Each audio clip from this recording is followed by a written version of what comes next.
Hi everyone, I hope you're well.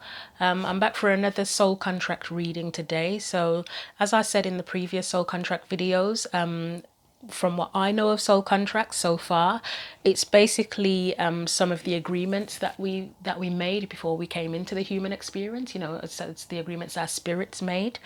As I always say, I am a strong believer in free will, so not everything is set in stone. Our free will and the free will of others will still impact things that happen in our lives.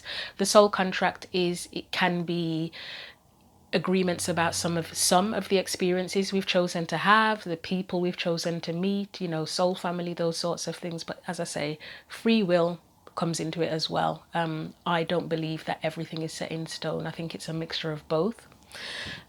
This soul contract reading, I don't know who it will connect with. It's for anyone. It's whoever it connects with, basically.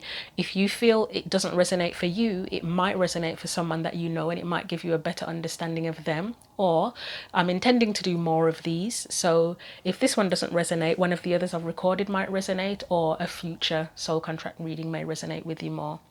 So these are from the oracle decks I'm going to use for the reading today. And I'm going to do the spread using the Vampire's Oracle cards, and then I'll clarify if I feel it's necessary with the tarot deck as well.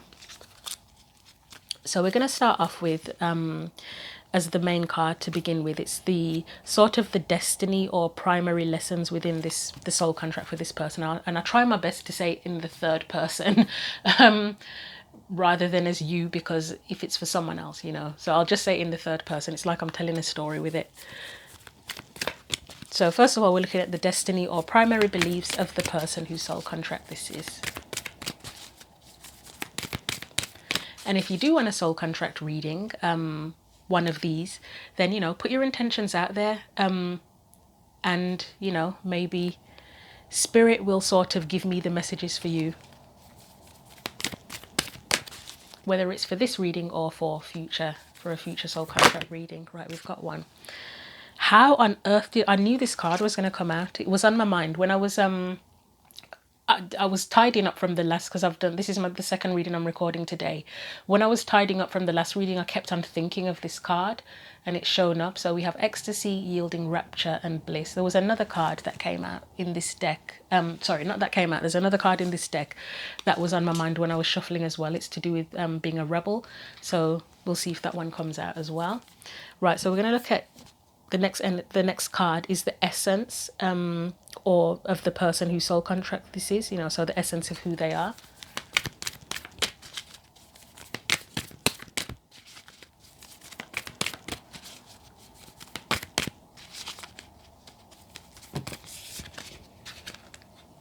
We have ancient ancestry, Egypt, magical inheritance. We're going to look at what the universe has been kind of guiding or pushing this person towards. Bear with me, it's gone on the floor. We have the past is a prison, bitterness, grudge, refusal to let go.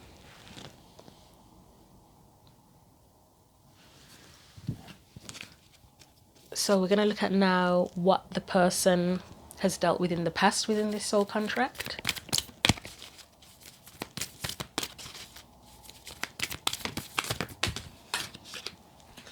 Two cards we have.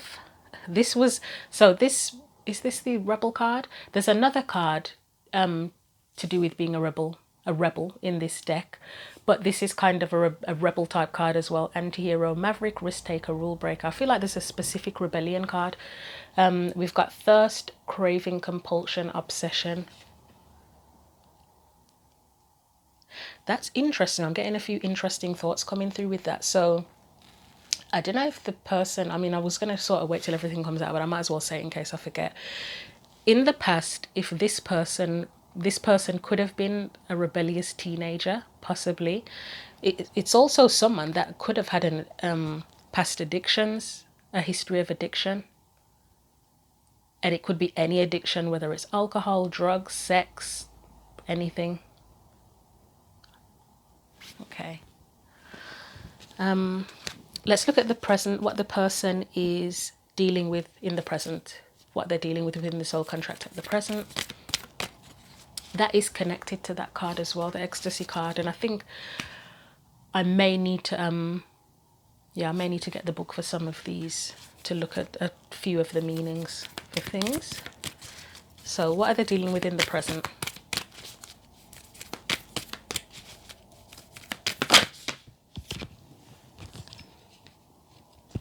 Wow. We've got immortal, the consuming family pressure, the consuming family pressure of peers. I would not be surprised if this person had addiction issues.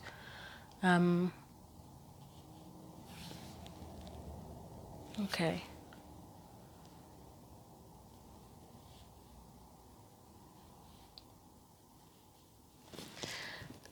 What could the person be dealing with in the future within the soul contract?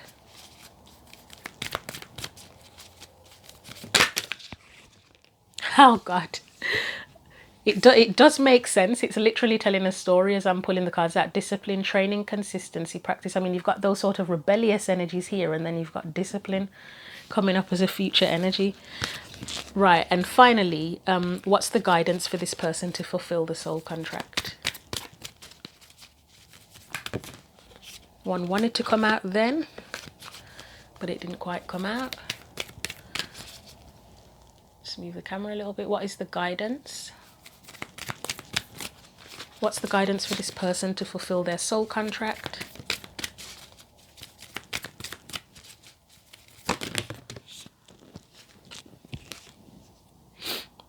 This is really interesting. We've got nobility, honor, high standards, idealistic, and then we have religion, canon, rules, commandment. So we've gone from a rebellious energy in the past to guidance being sort of following the rules more. And it doesn't necessarily mean like following the rules of society, but I guess more, I mean, you've got discipline next to it as well. So I guess that is becoming, I don't know why I feel like saying having better morals, and I know that sounds really judgmental and I don't mean it to be, but that is something that comes to mind. Or standards, maybe having better standards for themselves possibly, and whoever they're around, or the situations or environments that they're involved in. It might even be more to do with boundaries as well. Something possibly about stability too.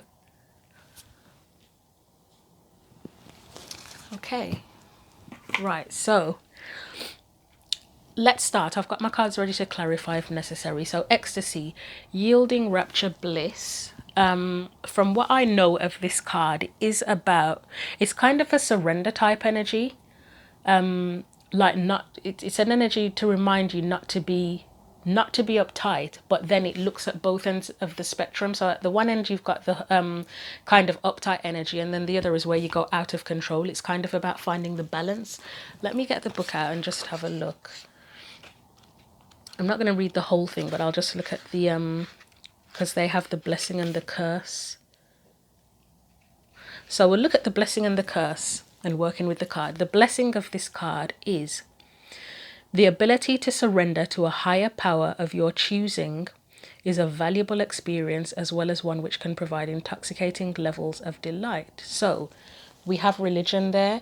You could take it as a literal religion.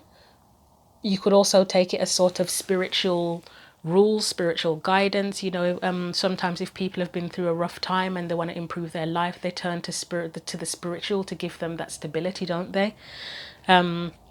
So that's the blessing, and this, we're looking at the destiny and primary lessons of this for the soul contract. The curse, being enraptured, this is what I was saying now, being enraptured is close to losing yourself, which is one of the keys to the ecstasy it creates. Be sure to stay in touch with your own soul and have a close friend who can remind you of who you are. So there's a control thing here of having control, whether someone has control issues, whether they need to lose control or they have lost control and needing to bring it all back into balance. So working with the card says there is a power in the surrender and great soul ecstasy in the finding of one who for an instant takes the burden of decisions and gives you great relief and satisfaction and pleasure. Be aware that you must choose this person with great care. It is time, though, for you to admit that in some ways, ecstatic experiences are our teacher only when chosen wisely. So there's a real need for balance here, of not letting things get too out of control. Let's get some tarot cards out. I won't be surprised if justice appears at some point. What do we need to know? What else can we gather from the ecstasy card for the destiny, primary lessons? I did mention something about, did I say sort of being mixing with the wrong crowd sort of energy for this person as well? And the wrong crowd, it's not just like criminals and stuff. It can be, it could be anything, couldn't it? So like cults even. And to be frank, everything nowadays is a bloody cult, not just literal spiritual cults. There's everything that people can get too involved in, you know, like on social media. There's like social media cults, you know, different things that could be, you could almost consider it a cult where people follow blindly and they get completely enraptured and engrossed in it, and it rules their life, and they just feel like they have to do this particular thing because that group says this is what you have to do. So yeah, ecstasy. What else do we need to know about this? Right, we've got the Seven of Swords in reverse.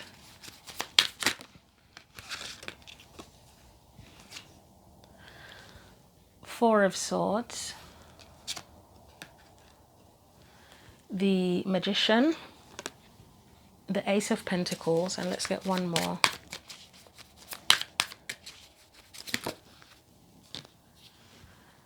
And we have the Two of Swords. The first thing that comes to mind is you seeing that Magician in the middle of all of this is use your power wisely. Use your discernment, or the person is needing to use their discernment wisely, to figure out what is the truth and what is a lie, who's genuine, who's not, whether they're being authentic or inauthentic. And there's a need for this person with that Four of Swords to make sure that they're always going within and contemplating for themselves what's right and what's wrong. It's really interesting the way you've got the wolves here. I feel like are they protecting? I believe the wolves are protecting, and maybe that's a heads up that this person, I mean, it's already said, hasn't it? Be careful about who you choose to surrender to. Wolves are in a power. The thing I love about wolves, from what I know about wolves, is that, because I absolutely love wolves, is that they can be you can have that lone wolf energy. They can switch between lone wolf energy and pack energy as necessary, and that's good, because obviously you need to be able to think for yourself sometimes and go off and do your own thing, but you also need there's a balance, isn't there? You need to be able to be a part of the pack as well and know who you can trust. This pack, there's a lot of trust here. Let's just have a look at this one, because there's wolves in loads of these cards. Okay, in this deck, see, it's interesting. Usually the way I read this, the wolf in this deck normally would be that the wolf is this person instinct, because instinct is connected, well, to me, instinct is connected with, wolves are connected with instinct and intuition. In this particular reading, you could consider it a little bit more sneaky, like, because it's Two of Swords, it can be where the person has two truths, they don't know what decision to make, they don't know what's truth, what's not. This wolf feels a little bit sneaky, like that could be the sort of deceptive energies that sneak up behind you and trick you into thinking a truth is the truth that you should follow, even though it's not best for you. So again, use the power wisely for this person within this soul contract, and as it said, be careful of who can be trusted, what opportunities can be trusted, but definitely something about using their own power, being aware of their own power.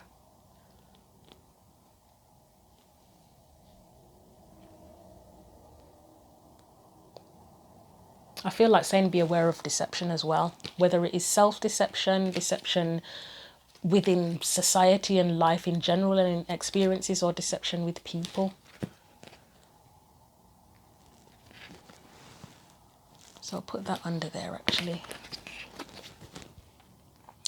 So the main destiny or primary lessons of this person is to, I guess, to know Who to trust is something that comes to mind. Who to trust, I feel like, is a big deal for this person. And trusting in their own power first and foremost is one thing that would come to mind. Okay, we'll look at the essence of who this person is. So the ancient card, this one I always have to look in the book for this one. Ancestry, Egypt, magical inheritance. So again, I'm just going to look at like the blessing, the curse, and working with the card.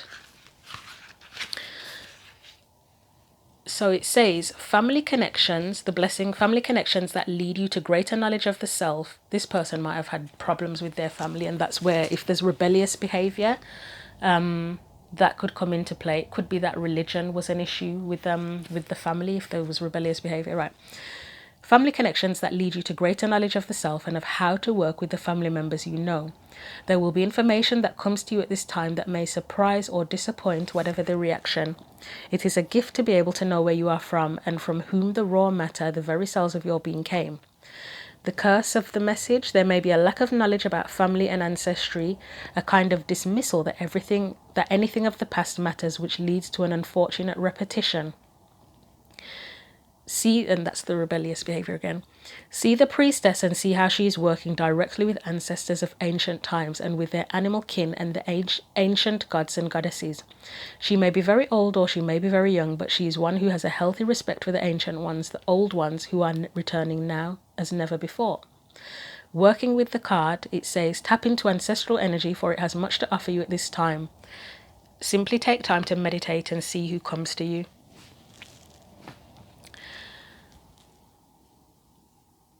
So you've got a reference to the past here twice. Here with the ancestry in the ancient card, and then here in the past, the prison card as well. So this person could have, is it ancestral wounds or something to that effect? Family wounds, ancestral wounds, that sort of thing.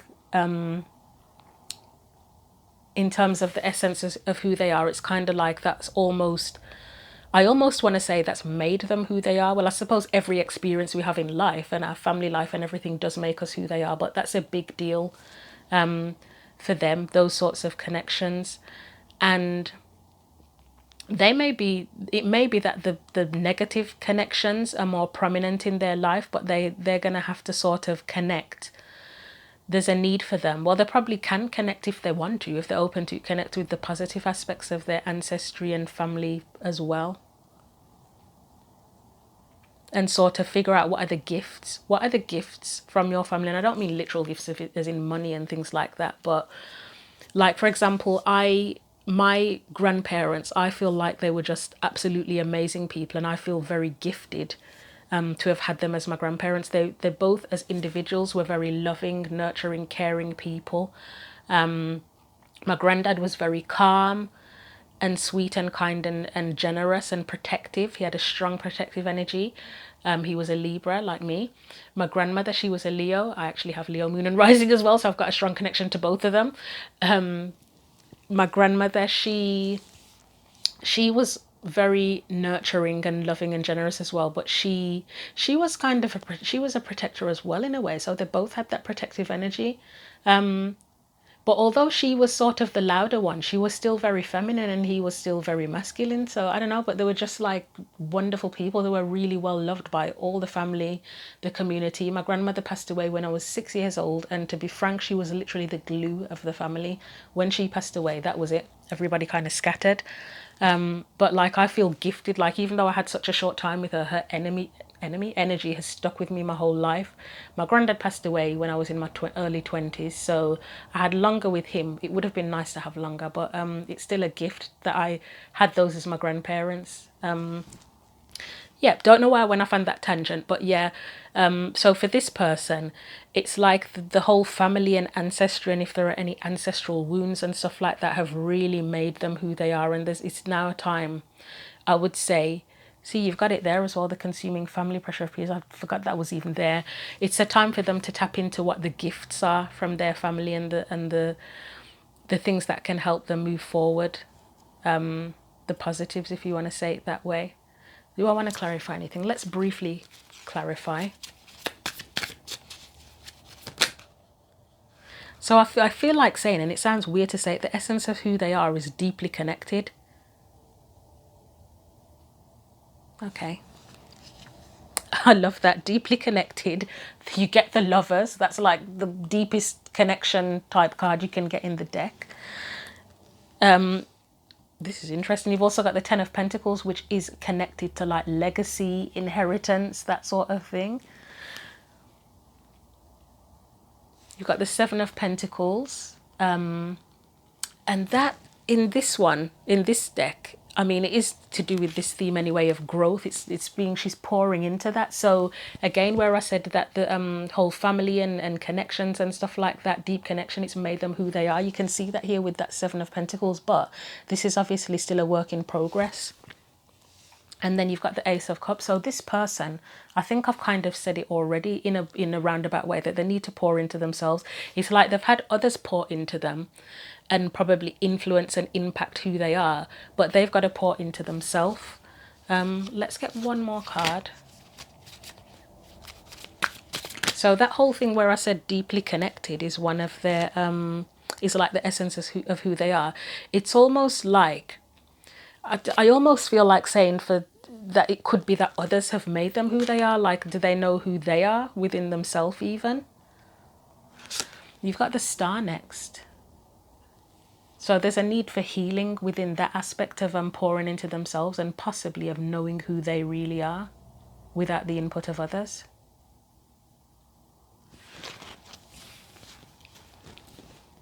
Okay. I don't know what I'm going to call this reading, to be honest. Because this is, yeah, this is quite a unique energy to be picking up on.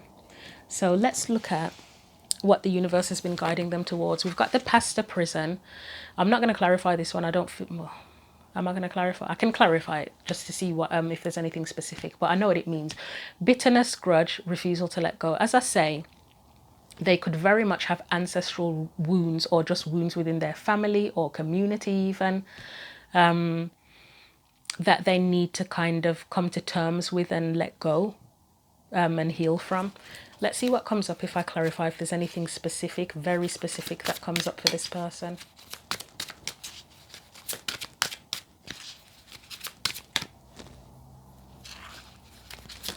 And the thing is, we think, we would almost think if somebody's being a rebel, you'd automatically, because of that anti-hero energy, you'd almost think that, oh, that means that they think for themselves. But sometimes it doesn't. Sometimes it's a contrarian kind of energy. It's that you don't like that, so you do the exact opposite, not because it's necessarily authentic to you, but just to rebel against the other thing. So it's still not authentic.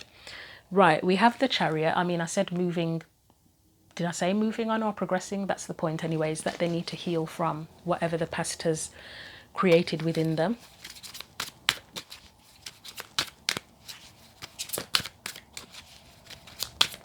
Anything else for the past? There's a prison. We have got a lot. Right, we've got the Ten of Cups. I'm going to take them like this. Ten of Cups. That's where I was saying that discovering the positives within the sense of family, because the Ten of Cups can be connected with family as well. I mean, overall, it's kind of shared happiness is one way that I tend to look at it. There's something about them needing to discover true shared happiness, what genuine shared happiness is, and that's the Page of Wands is where you learn, isn't it? Where you figure it out, where you investigate. I like this Temperance energy. The Temperance energy for me, it's almost making me think of the Two of Cups energy, where you share your cup with someone. It's like an equal connection. You're pouring into each other, but you have your own full cup that you're pouring into each other, and it's that back and forth. And the Temperance card can be a card of connection as well, and it can be a card of spiritual connection as well, because it is temperance. So again, connecting to those ancestors, the positives, how they connect with people, the kind of relationships that they can create, positive relationships that they can create with people, is something that they've been pushed towards. We've got the Nine of Swords there. So they may have had a lot of stress from family or others. Let's get something, or they view that as stressful. They view relationships and stuff as stressful, and connections to people as stressful because of the experiences they've had. We've got the Page of Pentacles. I feel like that's it's a sign of learning, or the need to learn, to view things differently. Okay, we've got the Two of Wands there. So there's a need to make better choices and to make better investments. So possibly in connections and relationships in general. I don't know why I feel like it's got so much to do with relationships here. Well, I suppose because the family stuff has come up. Anything else? Got the Four of Pentacles, which is can be a protective energy. I suppose that's part of the discernment, is knowing who to protect yourself, who or what situations to protect yourself in, and who or what you can actually trust and open up with.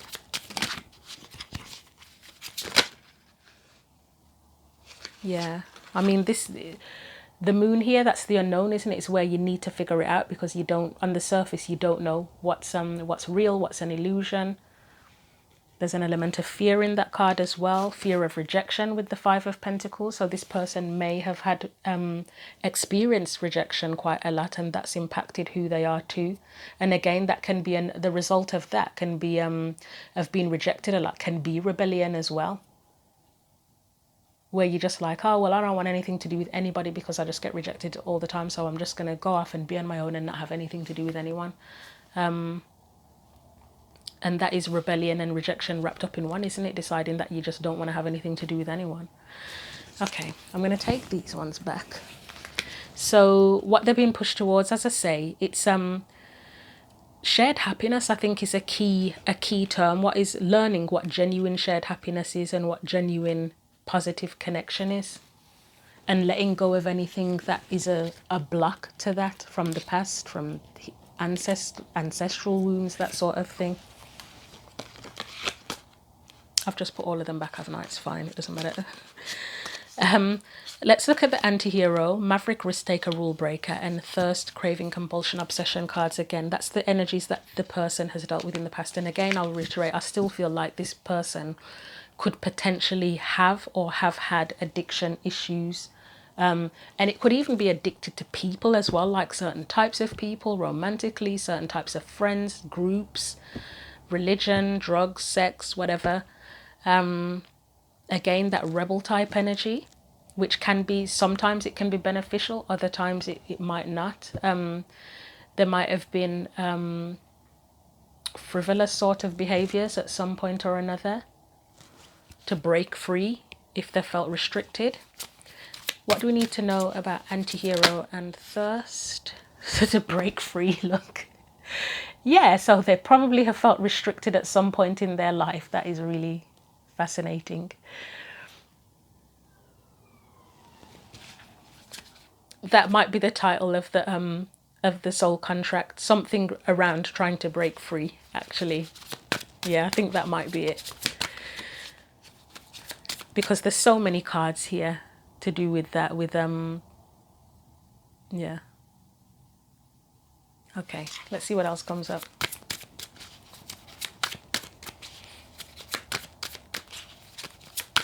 So what else do we need to know about the is it Maverick?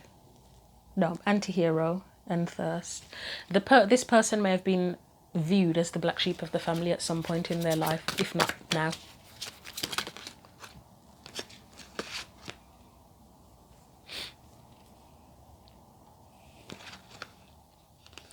We've got the Eight of Pentacles and the Knight of Wands, and the energy I'm getting for that is, it feels like someone in the past being kind of refusing to work on themselves. Like if they knew they had issues, they kind of just didn't want to know. Like they knew they wanted to break free, but they refused to do the work to deal with what the issues are. Like they weren't willing to do the journey of discovery to figure out what the issues were. And as I say, again, a result of that can be just outright rebellion, and then the addictions as well as a coping mechanism.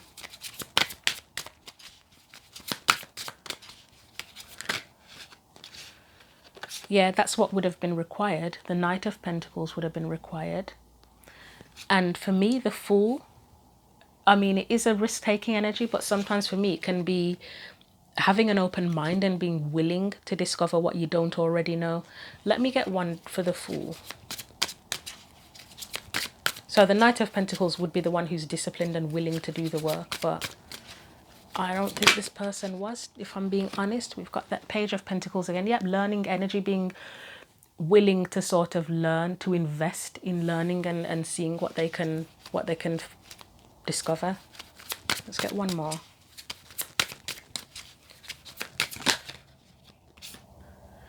Nine of Pentacles. The Nine of Pentacles, as we know, one of the meanings of the Nine of Pentacles, it can be comfort zones, kind of comfort zones. Overall, just an energy of not being willing to sort of leave what's familiar. Like you get to a point where you feel like, right, this for me is safe and secure, even if it's literally not safe and secure. You know, like sometimes, okay, so I've spoken to a few homeless people actually. I like to engage with homeless people and find out how they ended up being homeless. And I know there are stories for some homeless people where they get to a point in life where they actually feel safer being homeless than more secure than being homeless than actually if they were. I mean, for some it's that the accommodations that they're put into temporarily are awful, that they're so awful that they feel safer literally sleeping in the middle of a road than going in the accommodations, because they say there are dangerous people in there, drug users, etc. It's just not safe for them, but they can get into it, feel like that's a comfort zone. And also I've worked in the probation service as well, and one of the things that came up was that some offenders repeat offend because they can't adapt to being outside of the prison. Like they feel more safe and secure and comfortable in a prison than when they come back out. They just can't adapt, so they keep repeat offending to go back in prison. That's something that I was told when I worked in the probation service. So yeah, it's almost like a comfort zone, but it's not actually safe or secure. So again, it's like in the past there's always been this need for the person to be open-minded and to do the work, but in the past they haven't necessarily been willing to do it, and it's coming up as a future thing that they need to do. So I don't think they've done it yet either. We may find out whether or not they were aware of this, but they possibly are. But yeah, in the future there's a need to have some discipline and have better expectations and standards for themselves, I would say, possibly.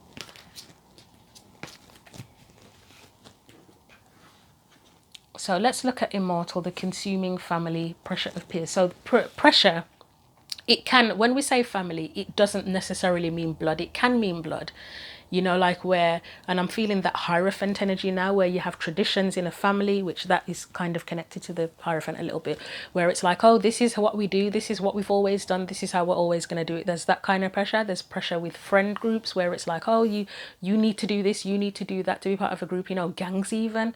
This person could have been in a gang at some point, to be honest. Pressure within gangs, and you know, those things can be absolutely extreme. It can be the pressures of society, it could be anything.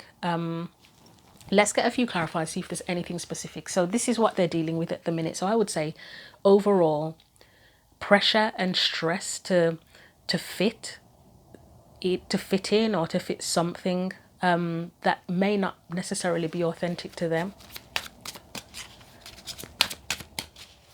So Immortal, let's have a look at that. And as I say, it could be some sort of ancestral wounds or impact as well. And obviously that can be positive, if we're just going to use black and white words, positive or negative. You know, positive could be pressure from the ancestors that you are a bloody shaman or something like that, and it's like in your blood to be a shaman, but someone's resistant to it, but it would be like the most wonderful thing you could ever do. I don't know, I can't think of any other examples. That gang thing is coming back to mind, you know, like crime families as well for some reason. But it could be anything. Let's see what comes up. It's interesting how I said shaman and the high priestess is at the bottom of the deck. Okay, let's see what else comes up. And of course there can be negative ancestral things that come through as well. I can't think of anything because I'm not aware of those kind of things to that extent. But I don't know why devil worshippers is coming to mind. You could have come from a line of devil worshippers, and yeah. Anyway.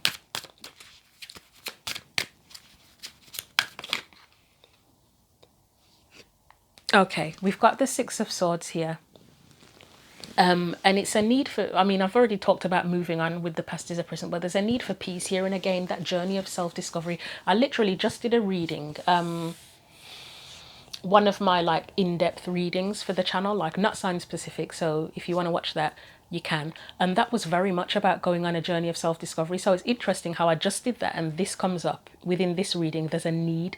So those two readings, this reading and that reading, might really be connected. In fact, that reading might be for this person whose soul contract this is. Although actually no, the other reading, the person was very aware of self-discovery. Yeah, maybe not then. Yeah, because the other one was more like the person was really aware. This person feels like they're kind of resisting, although messages of resistance did come up in the other reading, and I kept on saying I can't feel the resistance, so it's like the person is not aware. And obviously in this reading it is possible that this person is not aware of that they're resisting either. So yeah, maybe there is a connection. Six of Swords, a need for peace, journey of self-discovery. As I say, she's got something here to me which is sacred. She's holding on to what's sacred to her. It could be her soul. I know it sounds weird, but her soul within the box, who she is within there, that's her. That's, she's holding on to herself as being sacred. You've got an energy that I feel like it's our inner hermit, or the person's inner hermit there. I always say that with this card, guiding them on that journey of self-discovery. So if you just bear with me, I'm going to relight my candle, or should I? Is it worth it? Because we're nearly at the end. Yeah, okay, I will. Bear with me. Okay, we're back. So yeah, journey of self-discovery. It's a need to kind of escape this pressure and influence, and to go off on their own journey of self-discovery.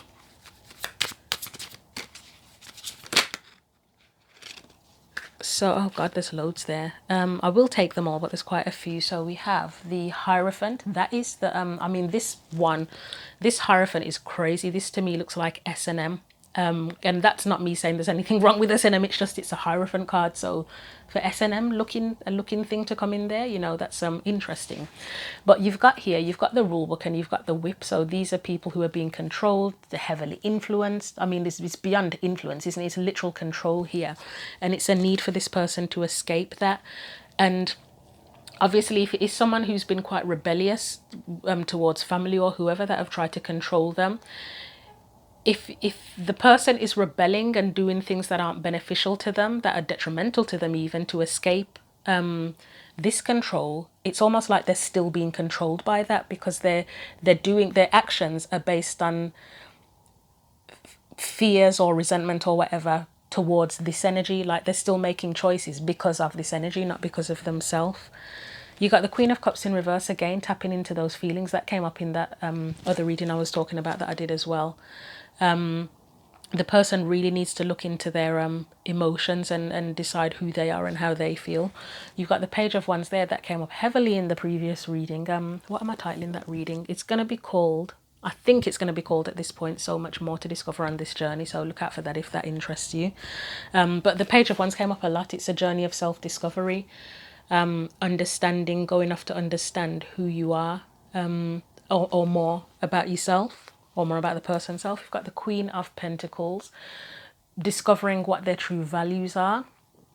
So this is what they're dealing with in the present, but it feels like, are they doing this? I don't think they are. I think they need to. I think they need to do this, but at the minute it looks like it's very much a focus on them feeling the pressure. Maybe they're starting to become aware, but for the most part it looks like they're just feeling the pressure of either being forced to do things or trying to escape from doing things, you know, that kind of energy. And then you've got the High Priestess, which is, that's the person's intuition, isn't it? That's what they should really be listening to, not the external stuff. So there's a need for that within the present. But as I say, I'm not sure if they're dealing with that at the minute, or if they're too busy feeling the pressure of other things going on around them. So next we're going to look at discipline, which I said it's the discipline to do the self-discovery, to figure out who they are, to figure out who they can trust, to have better standards for themselves.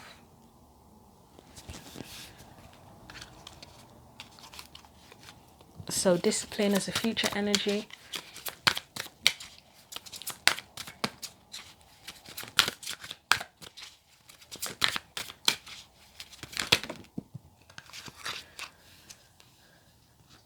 Right, so we've got some in reverse. What's going to come first? We've got the King of Cups in reverse, Tower in reverse, Three of Cups, Six of Wands, and I'll get one more. Four of Pentacles, yeah. It's that breaking free energy again. A need to break free, a need to tap into who they really are and their emotions. The Tower, when the Tower is in reverse, it can be that it's like avoiding letting the dam break. Okay. So emotionally, this person could be avoiding letting the dam break of emotions and sort of suppressing things potentially. Or if it's not that, well, it would be that, but also if there's pressure from peers or groups or whoever they consider to be family, it's not wanting to rock the boat with that and let that fall apart, because that's what the person's become attached to, you know, that Nine of Pentacles energy of that safety net, even if it's not really safe. You've got the Three of Cups again there, which speaks of support. And I would say here again, it's that heads up of finding people who are genuine supporters. Even this Six of Wands feels like support as well. I always look at this often look at this Six of Wands as kind of a revolutionary, what's the word? Uprising type energy. And it's a need to find people where the energy with those people is like that, where they're enjoying themselves, they're all kind of equal, they're supportive, and that as well, where they're literally supporting and viewing this person highly. The person in this soul contract, do they have people around them who view them highly and respect them? Because I get a respect vibe from this Six of Wands as well, or do they not?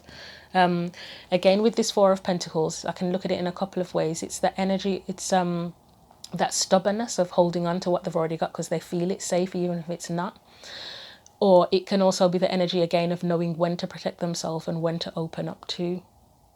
But that takes discipline to learn that. It takes discipline to do the work, to kind of do the exploration and the emotional exploration as well, self-discovery. And it takes discipline and practice to figure out who you can and can't trust, and to have higher standards and raise your standards as well, and treat yourself better and allow others to treat yourself better too.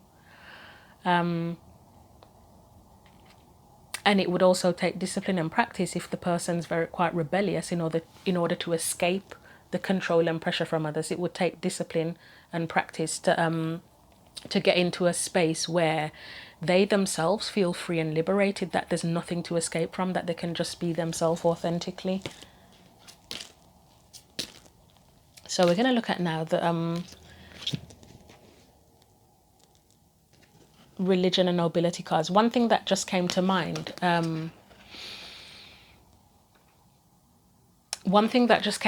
is for someone, one of the issues with family or ancestry or whatever may be that they come from like a noble, I can't think of another word that's really old fashioned, but you know, like, well, let's just say a family that has massively high standards that are impossible, well, not impossible to meet, but it's just ridiculous. Like there's no freedom to be themselves.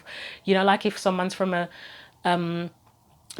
family where everybody's has the same type of career, everybody's rich, everybody has a family unit, everybody has to have a PhD, and it's just like it's a lot of pressure for someone who's not that person, you know, that's coming to mind as well. Or if they're rich and they come from a conservative family and they're expected to do things a certain way, and really, like say if they come from a rich family full of doctors and whatever, and they want to be a bloody tattoo artist that lives in a New York or something like that. Something like that is coming to mind as well. But let's look at this. This is the guidance to help this person fulfill the contract. As I said, high standards, but you know what? Their own high standards, not based on what anybody else wants them to do. They need to have standards that are their own morals, their own standards, their own sense of honor and integrity. So let's see what comes up for that. We've got death. So yeah, the old ways need to die. Anything that's not authentic to them needs to die. It needs to transform. Empress. love it. That is someone who has their own standards, their own sense of honor, their own sense of integrity, that she knows who she is. She knows that she has the power to create. She is in her own power. She respects herself. She's respected, but she's also generous as well. And she would be, you would think, if she's all the four queens in one, that she's discerning. She knows who she can and can't trust. Anything else?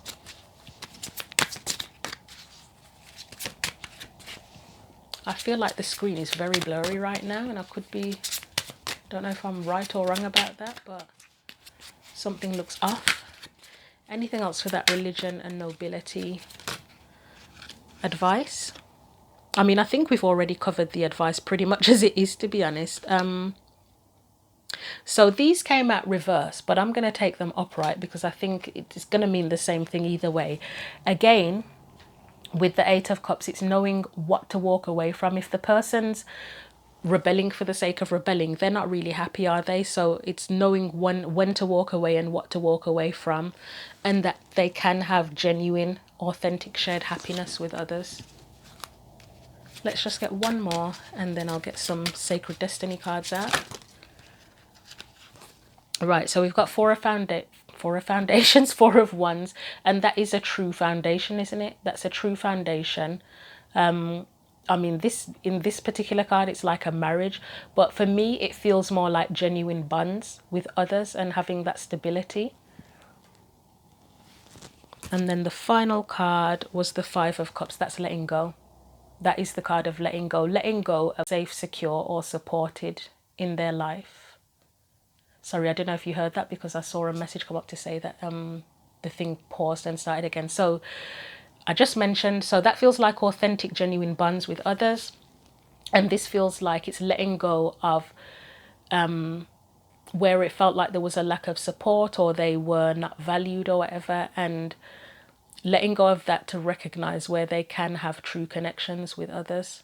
So I think that is part of the reading. Is a big part of it is having true connections as well as knowing who they are. So I'm just going to get a few Sacred Destiny cards to wrap the reading up. That was quite interesting. That I was not expecting that. I don't know what I expected, but it wasn't that.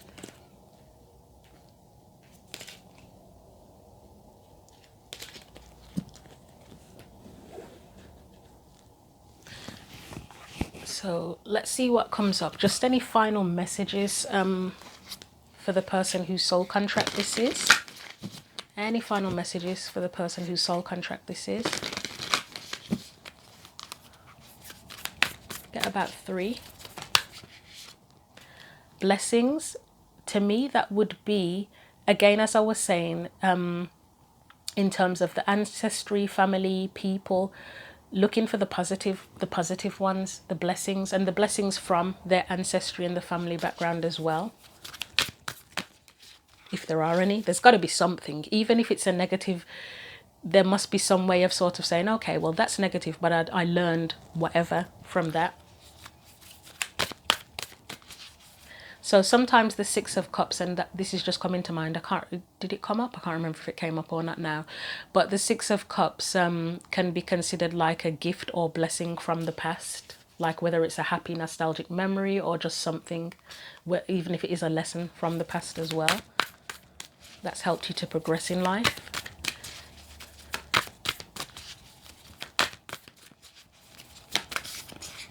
Anything else?